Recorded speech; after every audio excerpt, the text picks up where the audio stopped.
The three-story Victorian stood out like a decaying tooth on Maple Street. Unlike its well-maintained neighbors in the suburban Massachusetts town of Millfield, the Ernest house had fallen into disrepair over the past decade. Paint peeled from the weathered siding, revealing patches of rotted wood underneath. The once manicured lawn had grown wild and unkempt, with weeds choking what remained of the garden beds. Daniel Reed, a local real estate agent in his mid-30s, pulled his car to the curb and checked his notes one more time.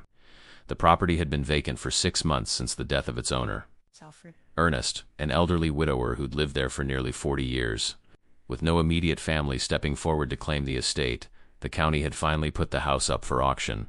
Daniel's company had won the bid at a surprisingly low price. "What a mess," he muttered as he stepped out of his car and approached the house. The porch steps groaned under his weight. Old newspapers were piled by the front door, their pages yellowed and curled from exposure to the elements. Daniel fumbled with the lockbox, retrieving the key inside, and pushed open the heavy oak door. It swung inward with a long, pained creak. The musty smell hit him immediately, a combination of dust, mildew, and something else he couldn't quite place. Something sour and metallic. He flipped the light switch, but nothing happened. The electricity had been shut off months ago. Great, Daniel sighed, pulling out his phone and turning on the flashlight. The beam cut through the darkness, revealing a cluttered foyer. Boxes were stacked haphazardly against the walls, and framed photographs hung crookedly. Daniel moved closer to examine one. It showed a stern-looking man, Ernest, presumably, standing beside 3 young women. His daughters, according to the case file. But something about the image unsettled Daniel. The girls' smiles seemed forced, their eyes vacant. As he moved deeper into the house, Daniel noted the valuable antique furniture hidden beneath layers of dust. Despite its condition, the house could fetch a good price with the right renovations. The real estate market in Millfield was hot, especially for historic properties. In the kitchen, dirty dishes still sat in the sink, covered in a film of dried food and mold. On the refrigerator, a child's drawing caught Daniel's attention. 3 stick figures with long hair standing beside a larger figure. "We love you," Daddy was written in shaky handwriting across the top. But according to the files, Ernest's daughters had all been adults when he died at 78. Why would there be a child's drawing? Moving upstairs, Daniel counted 4 bedrooms.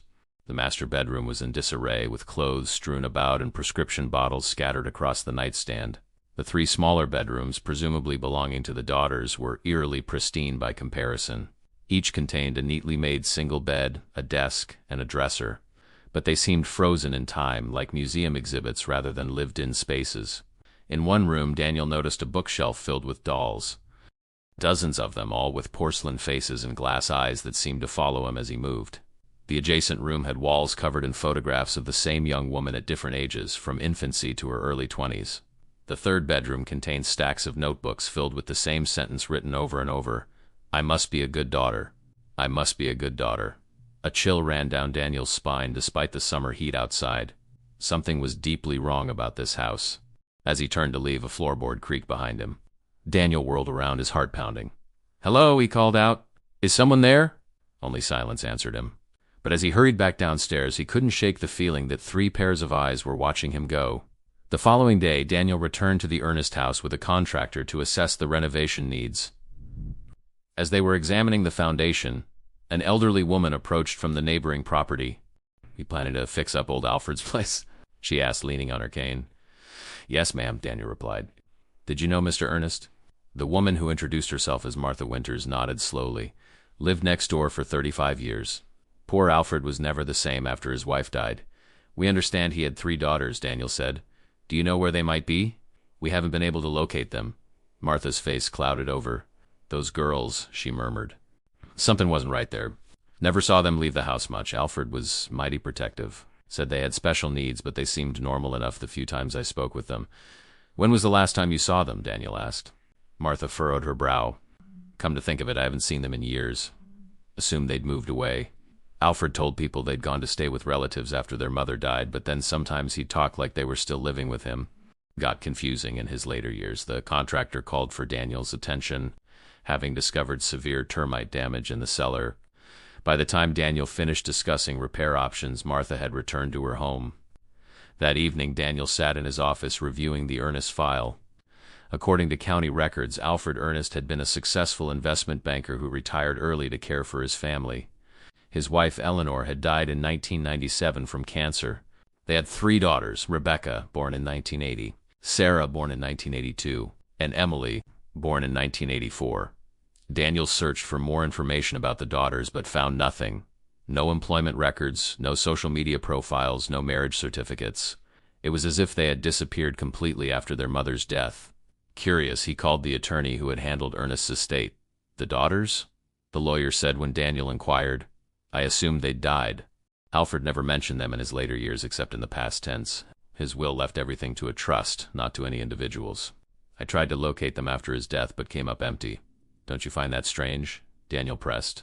"Listen, Mr. Reed," the lawyer said, his tone suddenly guarded. "There were rumors about Alfred Ernest and those girls. Nothing concrete, mind you, but Millfield's a small town. People talk." "What kind of rumors?" There was a long pause. "The kind best left alone. If I were you, I'd renovate that house as quickly as possible and sell it to someone who doesn't know its history." After hanging up, Daniel sat back in his chair, troubled by the conversation. On impulse, he searched the local newspaper archives for any mentions of the Ernest family. Most were mundane: Alfred's promotion at the bank, Eleanor's obituary, a mention of Rebecca's high school graduation. Then a small article from 2000 caught his eye. Local man reports daughters missing, then withdraws complaint. According to the brief report, Alfred Ernest had called police claiming his 3 adult daughters had disappeared. But when officers arrived, he told them it was a misunderstanding. The girls had simply gone on an unannounced trip. The matter was dropped. Daniel printed the article, then continued searching. He found nothing else until a real estate listing from 2002, charming. Cottage for sale in neighboring Lakeville. The property was owned by Alfred Ernest. Why would a wealthy banker buy a small cottage in a different town? And what had really happened to his daughters? As Daniel drove home that night, his mind raced with questions. He took a detour, passing by the Ernest house. In the glow of the streetlights, he could have sworn he saw a face watching him from an upstairs window. But when he slowed down for a better look, it was gone. The renovation work began the following week. Daniel found himself visiting the site daily, drawn by an inexplicable fascination with the house and its mysteries. The workers had cleared out most of the clutter, revealing beautiful hardwood floors beneath years of accumulated grime. Mr. Reed, the foreman, called to him on Friday afternoon. "You might want to see this." Daniel followed him to the master bedroom, where 2 workers had pulled up damaged floorboards. Beneath them was a small space containing a metal box. "Found it while replacing the rotted sections," the foreman explained. The box was locked, but the old mechanism gave way easily when Daniel pried at it with a screwdriver. Inside were dozens of Polaroid photographs. Daniel flipped through them, his stomach nodding with each image. They showed the 3 Ernest daughters at various ages, always in the same poses, wearing the same clothes. But what disturbed him most was their expressions, blank, emotionless, like dolls positioned for a photographer. Beneath the photos was a leather-bound journal. The handwriting inside was cramped and frantic, dated entries spanning from 1997 to 2004. It was Alfred Ernest's diary.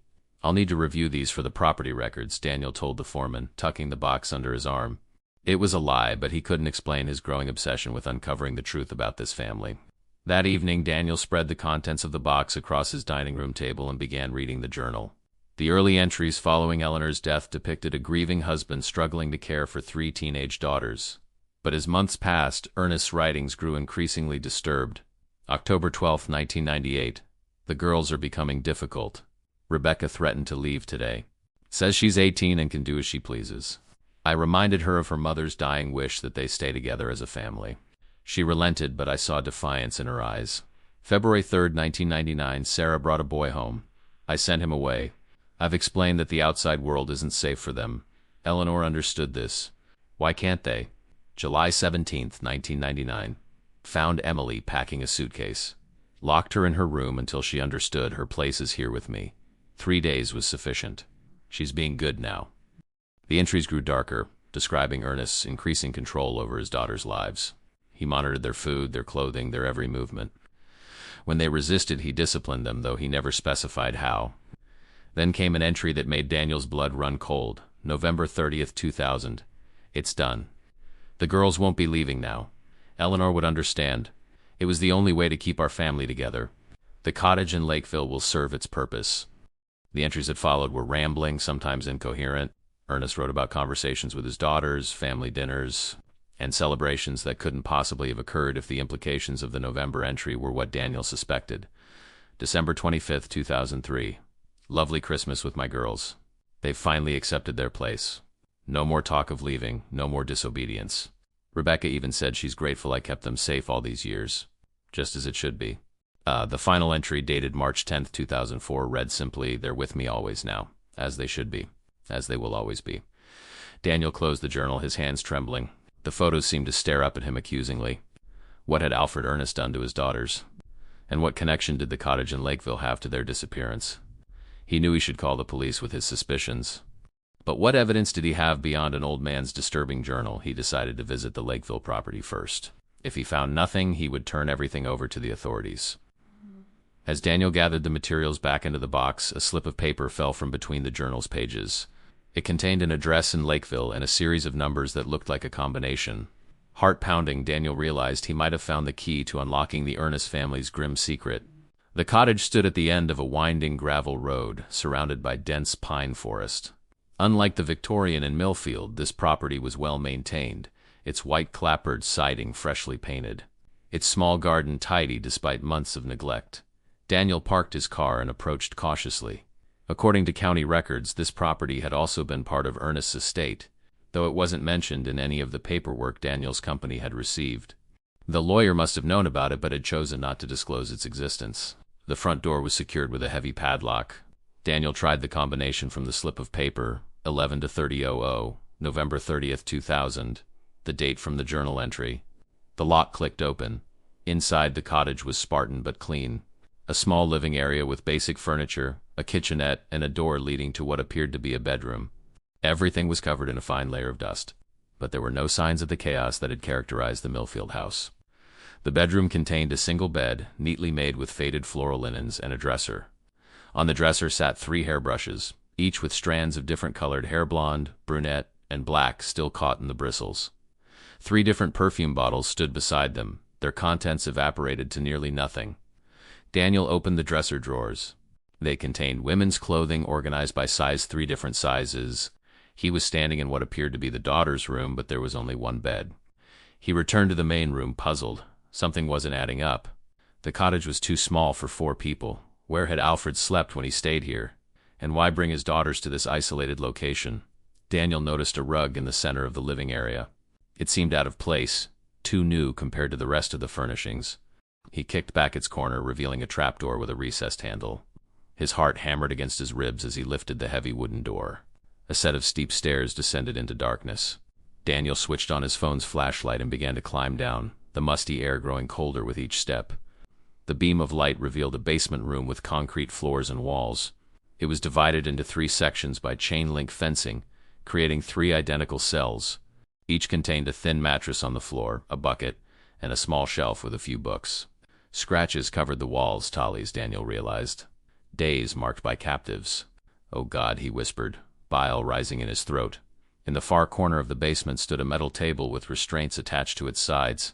Nearby, a cabinet held medical supplies, sedatives, and syringes. Everything was meticulously organized and labeled in Alfred Ernest's neat handwriting. On another table lay 3 photo albums. With trembling hands, Daniel opened one. It contained photographs of Rebecca Ernest, chronicling what appeared to be years of captivity. The earliest photo showed a terrified young woman screaming and fighting against restraints. The later images revealed a gaunt, hollow-eyed person who stared vacantly at the camera. The final pages contained photos of Rebecca looking peaceful, too peaceful, her skin waxy and her lips blue. The other albums told similar stories for Sarah and, Emily. Alfred Ernest had imprisoned his daughters after their attempts to leave home, keeping them captive in this underground hell for years. And when they had finally broken completely, or perhaps when they had gotten sick beyond his ability to care for them, he had let them die, or helped them along, and documented it all. But where were their bodies? Daniel stumbled back up the stairs, desperate for fresh air. Outside, he vomited into the bushes beside the cottage. When he could breathe again, he noticed something he had missed on his arrival. 3 small mounds of earth behind the cottage, partially overgrown with wildflowers. 3 unmarked graves. With shaking hands, Daniel called the police. Detective Marjorie Sloan had been with the Massachusetts State Police for 15 years, the last 8 in the Crimes Against Persons unit. She'd seen her share of horrors, but the scene at the Lakeville cottage disturbed even her seasoned sensibilities. "You did the right thing by calling us," she told Daniel as they stood watching forensic technicians work the property. Yellow crime scene tape cordoned off the area, fluttering in the autumn breeze. How did you connect the dots? Daniel explained about the renovation project, the discovery of Ernest's journal, and his growing suspicions. I should have called you immediately after reading the journal, he admitted, but I wasn't sure if I was overreacting. Old houses often have strange histories, and Ernest was clearly disturbed in his later years. I thought maybe it was all in his imagination. Predators like Ernest count on that kind of reasonable doubt, Sloane replied. They hide behind respectability and make those who suspect them question their own judgment. The forensics team had confirmed the presence of 3 burial sites behind the cottage. Excavation would begin the following day. Meanwhile, other officers were methodically documenting the basement prison and collecting evidence. We'll need statements from anyone who knew the family, Sloane said. The neighbor you mentioned, Martha Winters. Teachers, friends, colleagues. Someone must have noticed something wrong, the lawyer Daniel suggested. He hinted that there were rumors about Ernest and his daughters, but wouldn't elaborate. Sloane nodded, making a note. We'll speak with him, and we'll need all the materials you found. Daniel handed over the box containing the journal and photographs. Do you think anyone else knew? That someone could have helped stop this? The detective's expression hardened. That's what we're going to find out, Mr. Reed. No one imprisons and murders 3 women without leaving traces. Someone knew something, even if they chose to look the other way. As Daniel drove back to Millfield, a heavy weight settled in his chest. He thought of those 3 young women, desperate for freedom, their own father becoming their jailer and eventual executioner. How had Ernest justified such cruelty to himself? And how had he managed to hide it from the world? The Victorian house on Maple Street no longer looked merely neglected to Daniel's eyes. It now seemed malevolent, a facade hiding decades of suffering. He couldn't imagine selling it to some unsuspecting family, not with what he now knew. That night Daniel couldn't sleep. Each time he closed his eyes, he saw the 3 Ernest daughters, their faces from the photographs blending with images of the basement cells and unmarked graves. Around 3 in the morning, he gave up and went to his home office, opening his laptop to research the case further. He found more newspaper articles now that he knew what to look for. A concerned teacher who had reported the Ernest girls' prolonged absence from school in the late 1990s. A college admissions officer who noted that Rebecca Ernest had been accepted to Bryn Mawr but never enrolled. A neighbor, not Martha, who had called police after hearing screams from the Ernest house in 1999, only to be told by officers that it was a family argument, nothing more. Small red flags that, when viewed together, formed a damning pattern of neglect by those who might have intervened. The system had failed the Ernest daughters repeatedly, allowing their father's obsession to fester unchecked. As dawn broke, Daniel made a decision. He would ensure that Rebecca, Sarah, and Emily Ernest were not forgotten. Their story would be told, their suffering acknowledged. It was the least he could do for the 3 young women whose lives had been stolen by the man who should have protected them. The excavation of the graves behind the Lakeville cottage took 2 days. Daniel returned to witness the process, standing at a respectful distance as forensic anthropologists carefully removed layers of soil to reveal what lay beneath. By noon on the 2nd day, they had confirmed what Daniel already suspected: the remains of 3 adult women, estimated to have been in their 20s when they died. Preliminary examinations suggested they had died within a year of each other, sometime between 2001 and 2004. Cause of death will take longer to determine, Dr. Chandra Mehta, the chief medical examiner, explained to Detective Sloane within Daniel's earshot. But I'm seeing evidence of long-term physical restraint in all 3 sets of remains. Calcification around the wrist and ankle bones consistent with prolonged shackling. Signs of malnutrition. The youngest one shows healing fractures that never received medical treatment. Daniel turned away, unable to bear more details. He walked to the edge of the property, breathing deeply to steady himself. That was where Sloane found him 20 minutes later. We've identified a potential accomplice, she said without preamble. Ernest's medical records show he was diagnosed with advanced Parkinson's disease in 2002. He couldn't have managed the care and control of 3 captives alone after that, not with his physical limitations. The lawyer? Daniel asked. No, a man named Howard Grange. He worked as Ernest's groundskeeper and handyman for over a decade. We've got officers bringing him in now. She paused, studying Daniel's face. You should go home, Mr. Reed. You've done your part. This is our job now, but Daniel couldn't stay away. He found himself driving past the Ernest house daily, watching as police technicians came and went. They had expanded their investigation to include the Millfield property, searching for additional evidence. Martha Winters and other neighbors were interviewed. Former teachers and classmates of the Ernest daughters came forward with statements. A picture emerged of a controlling father whose behavior had escalated after his wife's death. and 3 increasingly isolated young women who had desperately wanted to escape his influence. 1 week after the discovery of the graves, Daniel received a call from Detective Sloan. "Grange is talking," she said. "He claims Ernest paid him to deliver food and supplies to the cottage, but that he never went downstairs or knew the women were being held against their will." "Do you believe him?" Daniel asked. "No. The basement door had multiple locks that could only be secured from the outside. Someone had to lock them in when Ernest wasn't there." She sighed heavily. "But Grange is claiming Ernest threatened his family. Says he was afraid to go to the police. His lawyer will probably argue coercion and diminished capacity, so he might get away with it." Daniel couldn't keep the outrage from his voice. "He won't walk free," Sloan assured him. "But he might not get the sentence he deserves. And that's how these things often go," she paused. "There's something else. We found additional journals in a safe deposit box at Ernest's bank. They single quotes worse than what you discovered. More detailed." Daniel closed his eyes, imagining the horrors those pages must contain. "What about the daughters? When will they get a proper burial?" "The ME should release the remains within a month, once all necessary tests are complete. No known relatives have come forward to claim them." "I'll claim them," Daniel said, surprising himself with the vehemence of his response. "They deserve better than a pauper's grave after everything they endured." There was a long silence on the other end of the line. "That's very decent of you, Mr. Reed. I'll have the Victim Services Coordinator contact you about arrangements." After hanging up, Daniel sat in his quiet apartment, contemplating his strange connection to 3 women he had never met. Why had their fate affected him so deeply? Perhaps because he, like so many others in Millfield, might have passed by that house for years without ever suspecting the tragedy unfolding inside. The thought that suffering could remain so hidden, so ignored, had shaken his understanding of the world.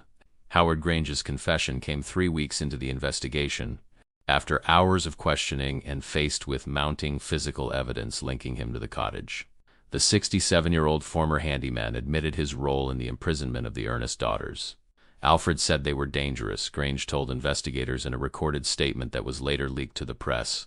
Said they had mental problems like their mother, that they'd try to hurt themselves or others if they got free. I believed him at first. He was a respected man, pillar of the community type, according to Grange. Ernest had initially hired him to reinforce the basement of the Lakeville cottage in late 1999, explaining it would be a safe space for his troubled daughters. Over the following months, Ernest moved the young women there one by one, always at night, always sedated. "When did you realize they weren't mentally ill?" Detective Sloan had asked. "Pretty quick," Grange admitted, his voice barely audible on the recording. "They begged for help whenever I brought supplies down. It seemed perfectly normal, just desperate, but by then I was in too deep. Ernest paid me more money than I'd ever seen. Threatened to say I was the one who took them if I went to the police." The recording continued with Grange describing how Rebecca, the eldest daughter, had died first, succumbing to pneumonia after months in the damp basement. Ernest had refused to seek medical help, insisting on treating her himself despite his limited knowledge. When she died, he forced Grange to help bury her behind the cottage. After that, something changed in Ernest. He started talking to the girls like they were still children, bringing them toys and picture books. When I'd point out they were grown women, he'd get this vacant look, like he couldn't hear me. Sarah died next, a year after her sister. According to Grange, she had stopped eating, falling into a deep depression after Rebecca's death. By the time Ernest noticed her deterioration, it was too late. Emily, the youngest, survived the longest. She had apparently adapted to captivity, playing along with her father's delusions in hopes of eventually escaping. But as Ernest's Parkinson's worsened, his visits to the cottage became less frequent. He would forget to send Grange with supplies for days at a time. "I found her dead in February 2004, Grange said, his voice breaking. Ernest had forgotten about her for nearly 2 weeks. She died of dehydration. That's when I should have gone to the police, no matter the consequences. But I helped him bury her instead, right next to her sisters. Been carrying that guilt ever since." After Emily's death, Ernest had apparently descended further into delusion, speaking about his daughters as if they still lived with him in the Millfield house. He created elaborate scenarios to explain their absence to neighbors and acquaintances' college, travel, careers in distant cities. And he continued to pay Grange to maintain the cottage and keep his secret. "Last time I saw him was a few days before he died," Grange concluded. "He gave me an envelope of cash, told me to make sure the cottage stayed locked up tight, said his girls needed their privacy. The man was living in a complete fantasy by then." Daniel read the transcript with a mixture of horror and pity. Ernest had clearly been mentally disturbed, especially in his later years, but his illness didn't excuse his actions. And Grange, motivated by greed and cowardice, had enabled those actions year after year. The media coverage was intense once the story broke. Reporters swarmed Millfield, interviewing anyone with even the most tangential connection to the Ernest family. Martha Winters appeared on several news programs, tearfully claiming she had suspected something was wrong but hadn't known how to intervene. Alfred was so respected, she repeated in each interview, "Who would have believed me?" Daniel avoided the reporters, declining all requests for comment. His role in uncovering the crimes had made him a person of interest to the press, but he had no desire for publicity. His focus remained on ensuring that Rebecca, Sarah, and Emily received the dignity and death that they had been denied in life. On a crisp October morning, nearly 2 months after Daniel's discovery at the cottage, a small gathering assembled at Oak Hill Cemetery for the interment of the Ernest sisters. Daniel had arranged for a single large headstone bearing all 3 names, birth dates, and a simple epitaph: "Beloved daughters, sisters, women of courage, may they find in death the freedom denied them in life." To his surprise, nearly 50 people attended the service. Former classmates of the sisters, teachers who remembered them as bright and promising students, distant relatives who had lost touch with the family after Eleanor's death. Detective Sloan came, along with several officers who had worked the case. Even a few Millfield neighbors who had known the family during happier times made appearances. A former high school friend of Rebecca's spoke briefly, recalling her ambitions to become an environmental lawyer. Sarah's freshman year roommate from the single semester she'd attended college remembered her passion for classical piano. A middle school teacher described Emily's talent for mathematics and wry sense of humor. As Daniel listened to these remembrances, the Ernest daughters transformed in his mind from victims to real, multidimensional young women whose lives had been rich with potential. Their father's crimes seemed all the more monstrous for what he had stolen from the world. After the formal service concluded and most attendees had departed, Daniel remained by the gravesite. He placed 3 white roses on the freshly turned earth. "I'm sorry no one saved you," he said quietly. "I'm sorry the world failed you so completely." "It wasn't just the world," said a voice behind him. Daniel turned to find an elderly woman leaning heavily on a walker. She had attended the service but had stayed at a distance from the other mourners. "I'm Helen Ernest," she said, noting Daniel's confused expression. "Alfred's sister. I've been living in Arizona for the past 20 years. Saw the story on the national news." "I didn't know Alfred had a sister," Daniel said. "The estate lawyers found no next of kin." Helen's laugh was bitter. "Alfred cut ties with me decades ago after I confronted him about his controlling behavior toward Eleanor and the girls. He was always ... possessive, but after Eleanor's cancer diagnosis, it escalated to something dangerous." "You knew?" Daniel couldn't keep the accusation from his voice. "I suspected," Helen corrected. "I called the police once, but Alfred convinced them everything was fine. I tried to maintain contact with my nieces, but he blocked every attempt. Eventually he told me they wanted nothing to do with me, that I was trying to poison them against him." She shook her head slowly. "I should have tried harder. Should have come back to Massachusetts and seen for myself." Daniel softened, recognizing the weight of regret that bent the woman's shoulders. "Why did he do it? Do you have any insight?" Helen was quiet for a long moment, her gaze fixed on the headstone. "Our father was similar, controlling, obsessed with keeping the family isolated. He used to tell us that the outside world was dangerous, that only he could protect us." She sighed. "Alfred escaped by going to college, but he never fully broke free from that mindset. When Eleanor got sick, I think his fear of being abandoned overwhelmed him. He couldn't bear the thought of his daughters leaving, growing independent, perhaps even blaming him for their mother's death. So he imprisoned them," Daniel said flatly. "In his twisted way, I believe he thought he was protecting them," Helen replied. "That doesn't excuse what he did. Nothing could. But understanding how a man becomes a monster might help prevent others from following the same path."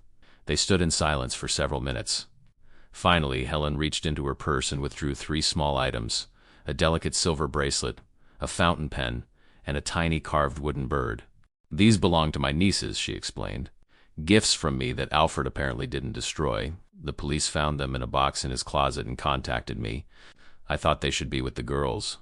She handed the items to Daniel, who carefully placed them at the base of the headstone. "Thank you for giving them this," Helen said, gesturing toward the grave with a trembling hand. "It's more than they would have had without your intervention." As Daniel walked the elderly woman back to her waiting taxi, he felt a subtle shift within himself. The burden of the Ernst sisters' fate didn't lighten exactly, but it transformed into something he could carry forward: a commitment to remain vigilant, to notice the signs of abuse and control that might otherwise go unrecognized, to speak up when instinct whispered that something was wrong. He would sell the Millfield house, he decided, but not before ensuring that potential buyers knew its history. No deception, no matter how well-intentioned. Would honor the memory of 3 young women who had died because too many people had chosen not to see the truth before their eyes. Howard Grange's trial began in early spring, nearly 8 months after the discovery of the Ernst sisters' remains. The courthouse in Plymouth County was surrounded by media trucks and protesters, holding signs with the young women's faces and slogans demanding justice. Daniel attended every day of the proceedings, sitting quietly in the back row of the gallery.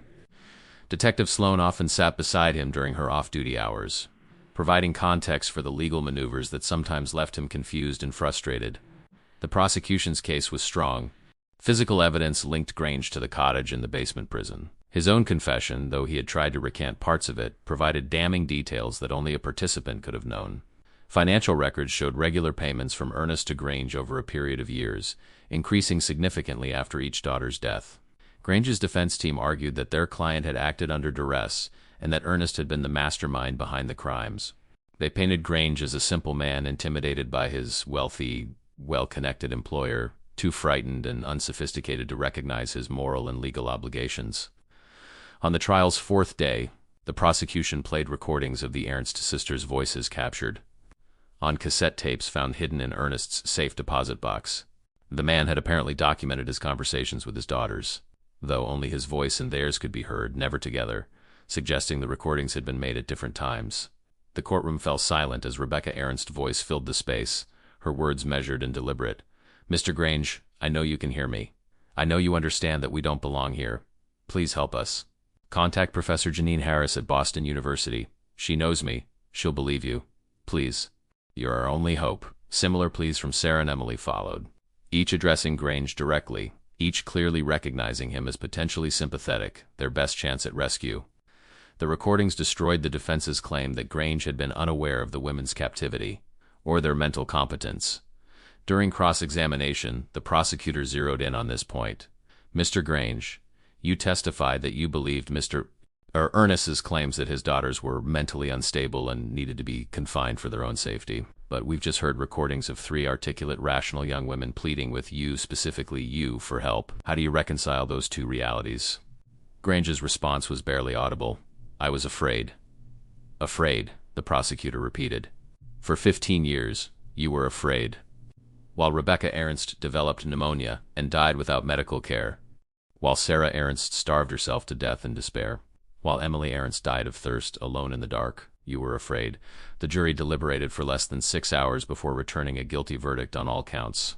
3 charges of kidnapping, 3 charges of false imprisonment, and 3 charges of negligent homicide. The judge sentenced Grange to 30 years 10 for each sister without possibility of parole. As court officers led the convicted man away, Daniel caught his eye momentarily. Grange's expression held no remorse, only a dull resentment at having been held accountable for choices he had clearly viewed as someone else's responsibility. Outside the courthouse, Helen Ernst addressed the media briefly. "Today's verdict cannot bring back my nieces or restore the years stolen from them. But it affirms that no one, regardless of their excuses or circumstances, may participate in the imprisonment and death of innocent human beings without consequence. Rebecca, Sarah, and Emily mattered. Their lives mattered. And their deaths matter, even now." Daniel declined to speak to reporters, slipping away as Helen became the focus of the cameras. He walked several blocks to a small park and sat on a bench, processing the day's events. The trial's end brought a sense of closure, but not the peace he had hoped for. Justice had been served in legal terms, but it felt hollow compared to the magnitude of what had been lost. His phone buzzed with a text from Detective Sloan. "Good outcome, you made it possible. Don't forget that." He smiled faintly at her attempt at comfort. She was right, in a way. If he hadn't found Ernest's journal, if he hadn't pursued his suspicions about the cottage, the truth might never have come to light. The Ernst sisters might have remained missing persons, their fate a mystery, their remains undiscovered in those unmarked graves. It wasn't enough, but it was something. 1 year after the discovery of the Ernst sisters' remains, Daniel stood before the site where the Victorian house on Maple Street had once stood. After months of debate and consultations with Helen Ernst, community leaders, and victim advocacy groups, he had made the decision not to sell the property. Instead, he had donated it to the town of Millfield with specific conditions. The house itself had been demolished, its materials salvaged and repurposed for a Habitat for Humanity project in a neighboring county. In its place now stood a small memorial garden with 3 cherry trees, one for each sister, and benches where visitors could sit in reflection. A modest plaque told the Ernst sisters' story and listed resources for domestic violence and coercive control. "It's beautiful," said Helen, who had returned from Arizona for the garden's dedication ceremony. "Peaceful in a way their lives never were." Daniel nodded, surveying the transformation. "I thought about selling it, using the proceeds for a scholarship fund in their names. But in the end, I couldn't bear the idea of another family living there, not knowing what had happened within those walls." "The scholarship is still a good idea," Helen remarked. "I've been working with the university foundations. We're establishing 3 separate funds, one in each girl's name, reflecting their interests. Rebecca's for environmental law, Sarah's for music, Emily's for women and mathematics." They walked slowly through the garden, which was empty now that the dedication ceremony had concluded. The media attention had finally begun to wane, though a book about the case was in development, and there had been talk of a documentary series. Daniel had declined to participate in either project. "I've been thinking about the cottage," Helen said after a while. "It's still standing. The prosecutor's office says they can release it back to the estate now that the trial is over." "What do you want to do with it?" Daniel asked. "Burn it to the ground," Helen replied without hesitation. "But that wouldn't be productive, would it? I'm considering donating it to a women's shelter organization. Let them sell it and use the funds. Turn something ugly into something helpful." Daniel nodded his approval. It seemed fitting that the places associated with the Ernst sisters' suffering should be repurposed to prevent similar tragedies or support survivors. As they completed their circuit of the garden, Detective Sloan approached, looking different in civilian clothes. She had brought flowers, 3 white lila, which she placed carefully at the base of the memorial plaque. "I've got news," she told them. "Howard Grange died last night. Heart attack in his cell." Daniel absorbed this information silently. Grange had served barely 6 months of his 30-year sentence. "Are you disappointed?" Sloan asked, studying his expression. "No," he said after a moment's reflection. "His imprisonment wouldn't bring them back. Nothing will. I just hope ... a ball quotes," he trailed off, unsure how to articulate his feelings. "That their story makes a difference," Helen finished for him. "That people learn to recognize the warning signs, to believe victims when they reach out, to intervene before it's too late." "Exactly," Daniel agreed. The 3 of them stood together in the fading afternoon light, united by their connection to 3 young women they had never truly known in life. In the years since the discoveries at the Lakeville cottage, each had been changed in profound ways, Helen finding a purpose in preserving her niece's legacies, Sloan becoming an advocate for improved police response to missing persons cases, Daniel developing a heightened awareness of the hidden suffering that might exist behind any ordinary facade. As they prepared to leave, a young woman approached them hesitantly. "Excuse me," she said. "Are you the people involved in the Aaron sisters case?" They nodded, exchanging curious glances. "I just wanted to say thank you," she continued. "I was in a relationship. It was becoming controlling, isolating. When this story broke, I recognized the patterns. It helped me find the courage to leave before things got worse." She blinked back tears. "I don't think I would have seen it clearly without their story." After the woman left, Daniel looked back at the memorial garden one last time. The 3 cherry trees stood like sentinels against the darkening sky, their branches stirring gently in the breeze. They would grow stronger with each passing year, their roots intertwining beneath the soil, their blossoms bringing beauty to a place once marked by darkness. It wasn't redemption. Nothing could redeem what had happened to Rebecca, Sarah, and Emily Ernst, but it was perhaps the beginning of meaning. Their suffering, finally witnessed and acknowledged, might prevent others from enduring similar fates. Their silenced voices, at last heard through the evidence they had left behind, might speak to those who needed most to listen. Daniel turned away from the garden and walked toward his car, carrying with him the weight of their memory and the responsibility of their legacy. The horrible story of Alfred Ernst and his daughters had ended, but its echoes would continue, rippling outward through lives touched and, perhaps, saved by its telling.